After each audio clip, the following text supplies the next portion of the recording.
What is going on, everybody? James Hancock here. I'm back to review Blue Beetle, a movie that is either one of the last movies in the old DC Extended Universe or one of the first movies in the new DC Universe, depending upon which public statements we're supposed to believe or want to believe. Doesn't really matter. It's a DC movie and it's directed by Angel Manuel Soto, or maybe he pronounces it Angel, but anyway, Angel Manuel Soto. And it stars Xolo Maridueña, an actor who most people will recognize from Cobra Kai, a show that I have thoroughly enjoyed over the years. And to be honest, I considered not seeing this movie at all because it looked like it was geared toward a much younger sensibility, a movie more like Shazam! Fury of the Gods, as opposed to a movie like The Batman or Joker or movies along those lines. But summer movie season's almost over. I'm rapidly running out of movies to watch, so I figured, what the hell, I'll go see one more summer movie before it all draws to a close. Because between now and the New York Film Festival, which comes at the end of September, I've got basically no new movies that I'm excited to see. I mean, I've got some video games I want to review, but the good news is when the New York Film Festival arrives, I've got, I think, 16 or 17 movies on my list that I want to see, so I will be resuming some heavy movie reviews at that time. But for now, let's stay focused on the Blue Beetle. The good news is that this is not the worst DC movie of the last 12 months. We've had 4 DC movies in the last year, and I think it's a matter of debate which one's the worst. But no matter what your opinion might be, it's been a terrible year for DC. I mean, Black Adam seriously underperformed, and then Shazam! Fury of the Gods I thought was basically unwatchable. And then with The Flash, I was in this weird minority where I hated the first half but kind of liked the second half, but the reality is The Flash lost so much goddamn money it's hard to even put an exact number on it. Which brings us to Blue Beetle, which once again, I don't think it's the worst of the last 4 movies, but at best it's going to be regarded as derivative, predictable, at times a little heavy-handed with the messaging, but ultimately, it's just a forgettable DC movie. I think if you were 8, you might have a chance of like really, really enjoying it. But I don't think it's going to hurt the brand, but I don't think it's going to really help the brand either. At this point, what the DC brand really needs is a giant shot in the arm. It needs a movie like Joker 2 to come along and hopefully perform as well as the first Joker, and then perhaps the DC kind of overall. I mean, at this point, who really cares what's the official kind of DC Universe movies or not? They're all DC characters. Most of the movie-going public just wants to see a great movie and have a great movie-going experience. And it's been a while since we've had a good DC movie. And it's funny what a difference just a few years can make, because right around the time of James Gunn's The Suicide Squad and Matt Reeves' Batman or The Batman and the release of the Snyder Cut on HBO Max, I was like, God damn, like Warner Brothers is really kicking ass and DC movies are going up and up and up. Like the sky is the limit for this fictional setting. And in my opinion, the DC fictional setting is one of the coolest, I guess, works of human imagination of the last 100 years, with thousands of stories and so many incredible characters and so much incredible potential. But this movie just feels kind of bland and kind of safe. And there'll be scenes where like, oh, that kind of feels like a scene you might have seen in Venom, or a scene you might have seen in Spider-Man, or a scene you might have seen in Iron Man. But there are some other scenes in here where I just wanted to be anywhere but watching this particular movie, but more on those details in a sec. And I don't know if this movie will perform above expectations or below. But my big question is, whenever Aquaman 2 finally gets released, because that is the last of the old regime that is still in the can, but will there be any DC audience left to even watch that? Because James Wan, he's a good filmmaker. He has the capacity to deliver an interesting movie, but yeah, James Gunn, he has an uphill battle with his new Superman flick, which I believe is due June of 2025. Maybe 2 years will be enough to kind of be like a palate cleanser and help people forget some of their negative associations with the DC brand. But this is a brand that has been run to the fucking ground. And I think it's one of the best examples of how to take a beloved IP and just wreak havoc on it. And it has a lot of competition on that front. I mean, you could make a case for Star Wars or Star Trek or The Lord of the Rings of Power, or the MCU. I mean, there are a lot of franchises that have kind of struck a reef in recent years, but the amazing library of DC characters definitely deserves better than the movies we've been getting over the last year. So if you're unfamiliar with the character of the Blue Beetle, here's a little history lesson. There have actually been 3 Blue Beetles. I'm very familiar with the second Blue Beetle because of this storyline. In 1987, they relaunched the Justice League after the Crisis of Infinite Earths, and the Ted Kord Blue Beetle was a part of that. And my introduction to him was in Justice League number 5, where Batman famously knocks out Guy Gardner, and Blue Beetle has this reaction where his head's thrown back, and he's like, one punch. Anyway, at age like 11, I thought that was absolutely hilarious. And what I didn't know at the time was that was the beginning of a truly legendary run on the Justice League title where Keith Giffen, J.M. DeMatteis, and Kevin Maguire gave us some of the all-time great DC stories. So you've got this story arc, you've got this story arc, you've got this story arc, and you've got this one. And what's beautiful about these Justice League stories is that they're just funny as fucking shit. I mean, you will laugh and laugh and laugh, but at the same time, it's got all the balls to the wall action you could ever want and some of the most glorious art imaginable by Kevin Maguire. So I have very positive associations with the memory of Blue Beetle. But what I did not know at the time is that the original Blue Beetle goes all the way back to 1939, back when like Batman and Superman and all these characters were being invented. But he was part of, he was created for Fox Feature Syndicate and then later sold to Charlton Comics. Charlton Comics had a large list of characters that was then sold to DC in the 80s.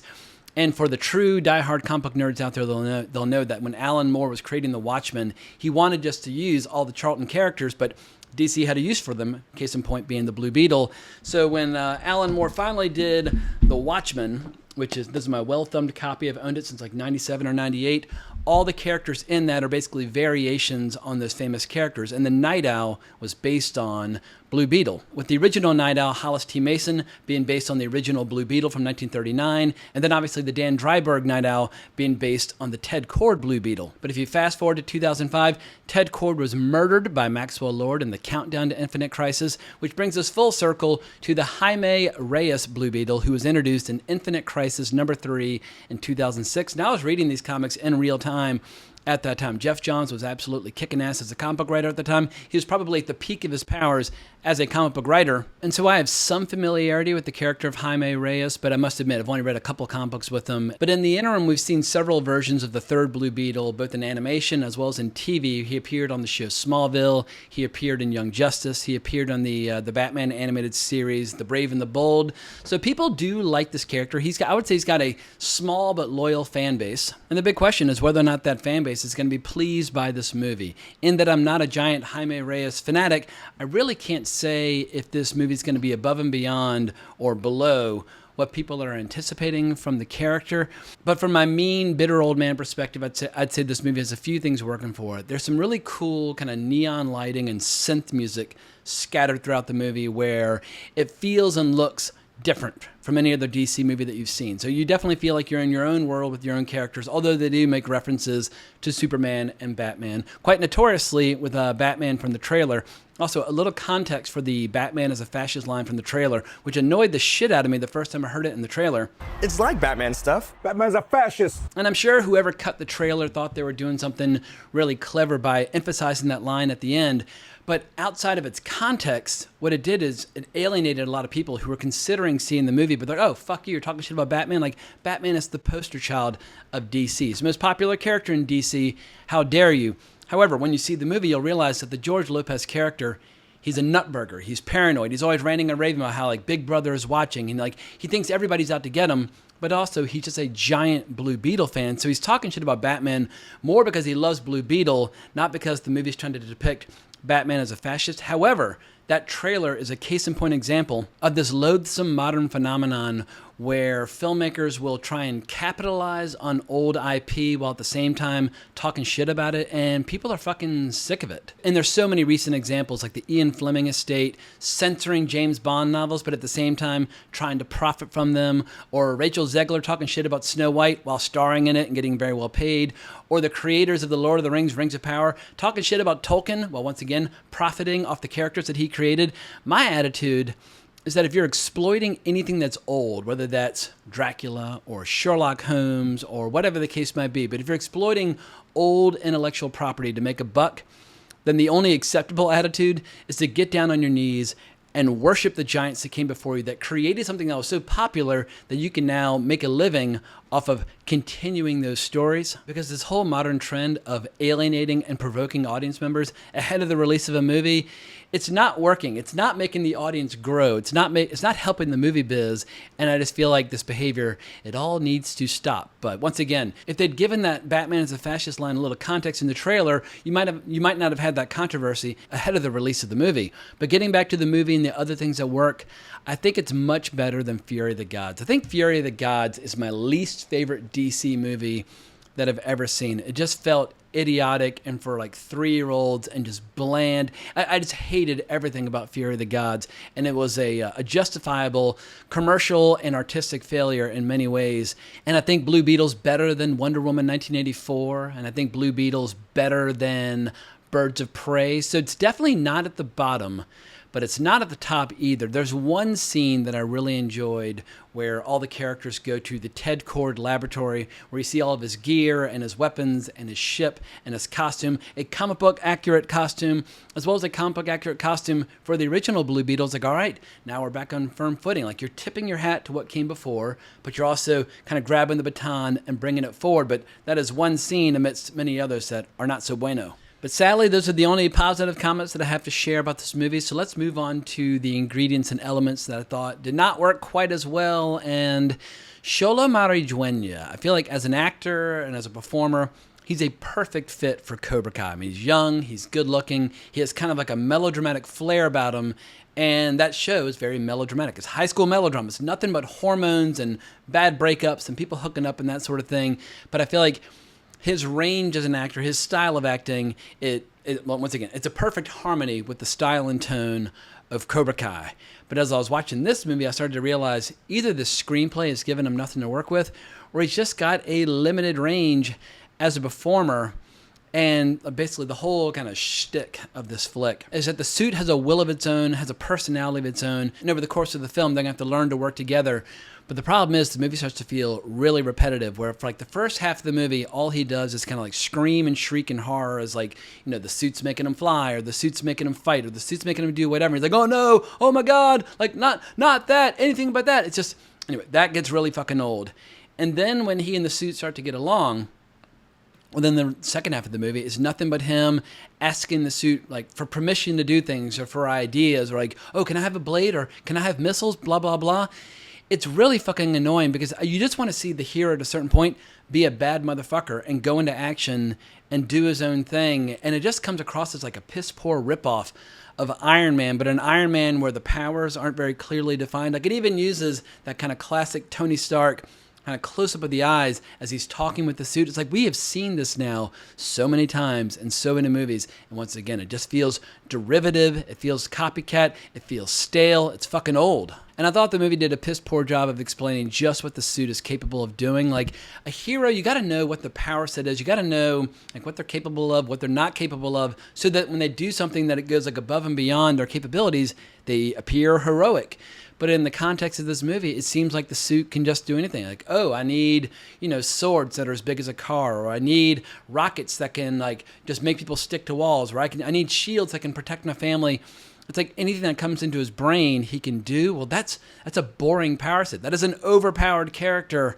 And I feel like some specificity on what his powers actually are would have helped quite a bit, because then when he does something that he's like should not be capable of doing, like, oh my God, like what a badass. Like, he really rose to the occasion. And while I prefer the suit of the second Blue Beetle, I will admit I kind of like the look of the third Blue Beetle. He looks really fucking cool when he's flying around or when he's in action. However, when he takes the helmet off and he's just interacting with people and talking, the suit looks atrocious. It just looks like a rubber suit that you get off the rack at a drugstore, and it's like, ugh, y'all should have spent a little bit more time just making the suit feel a little less rubbery, because when he's in action, it almost is like a completely different character from actually Maridueña himself walking around in the suit when his face is revealed. But the main problem in this movie is the supporting cast, none of whom do a particularly good job of kind of helping like carry the weight of the movie. Let's start with Susan Sarandon as Victoria Kord. She is so fucking lousy and so generic and so predictable. It's like, oh, let's find like a carbon copy of every predictable villain that we've ever seen in the history of film and television. Let's just insert that character right into the movie. But she's not nearly as bad as George Lopez. George Lopez, he basically just like screams and shrieks every line of dialogue. And maybe in his defense, they weren't giving him good enough lines to work with, so he felt like he had to kind of make up for the lack of material by just screaming everything. It gets so tiresome so fucking quickly, unless you're like 7 or 8. I mean, who knows? If you're a little kid, you might find him to be delightful. But there's one scene where he like finally stops drinking so much goddamn coffee and he calms down and actually has a heart-to-heart moment with Xolo Maridueña. And it's a pretty good scene. It's like, well, goddamn, couldn't we have had more of these throughout the movie? But George Lopez, he's just hamming it up. He's completely, totally over the top. This is why they invented the expression chewing the scenery, and it's not meant as a compliment. But this movie's overflowing with bad performances, even by actors who I usually like the actor Harvey Guillen, who I really like from What We Do in the Shadows. He's done an amazing job on that show. Holy shit, like Dr. Sanchez in this, he's just an absolutely lousy character with like unearned dramatic beats, and like he should have been cut from the movie entirely. And this last criticism is kind of a spoiler, so if you don't want any spoilers, bail out now. But the character of the grandmother, I think they just call her Nana, she has these absolutely idiotic scenes toward the end of the movie where Jaime Reyes has been captured and they're doing experiments on him, and they're basically trying to copy his power so that the OMAC suits, the one-man army corps, can basically be as strong as the Blue Beetle. I can't believe I've gotten this far without even mentioning that OMAC is in this movie. In any event, the family decides to use all the second Blue Beetle equipment and weapons and gear and whatnot to save Jaime. And so the grandmother, like this old lady who can barely move him, she can barely walk, but suddenly she unbraids her hair and picks up this giant Gatling gun that looks like it weighs like 400 pounds and just goes on this fucking killing spree like she's Jesse the Body Ventura and Predator. It's like, I get it when you're like a professional wrestler doing your thing in the middle of the 80s, but whatever laughs the filmmakers thought these scenes with the grandmother might generate, they come at the expense of emotional investment in the story. Like, all right, this whole movie is totally bullshit at this point. I'm throwing up my hands in despair. The action sucks. The character sucks. Like, the weakest part of the movie by far is the final third of the movie. And the more I talk about the movie, the more I'm realizing that I just did not like it. But I don't like loathe it and like hate it the way I do Wonder Woman 1984, and I don't loathe it and hate it the way I do Fury of the Gods. I just don't like it. And if other people out there really enjoy it, more power to you. I know a lot of people have talked about Latino representation going into this, and if that is your bag and if that's all you need, great. But when people start declaring Jaime Reyes to be the first Latino superhero, I just want to say, what about Miles Morales? I mean, his mother's Puerto Rican, and it's even a joke in the trailer about how he's getting a bad grade in Spanish. Or we had America Chavez in Doctor Strange in the Multiverse of Madness. And we had the Robbie Reyes version of Ghost Rider appearing in Agents of S.H.I.E.L.D. We've had not one but two versions of Sunspot appear in X-Men Days of Future Past and in the New Mutants. And they got his powers wrong both times, but at a minimum, Roberto DaCosta has appeared on the screen 2 times. And who knows, maybe, fingers crossed, one day they will get Sunspot's powers correct, because he doesn't have flame powers. He turns jet black like a sunspot on the sun and gets strong. And for whatever reason, people always screw up that character. And then, of course, we have the Latino character who might be the very first superhero ever created. And it's kind of a matter of debate, like who is the official first superhero? Like, do masked vigilantes count?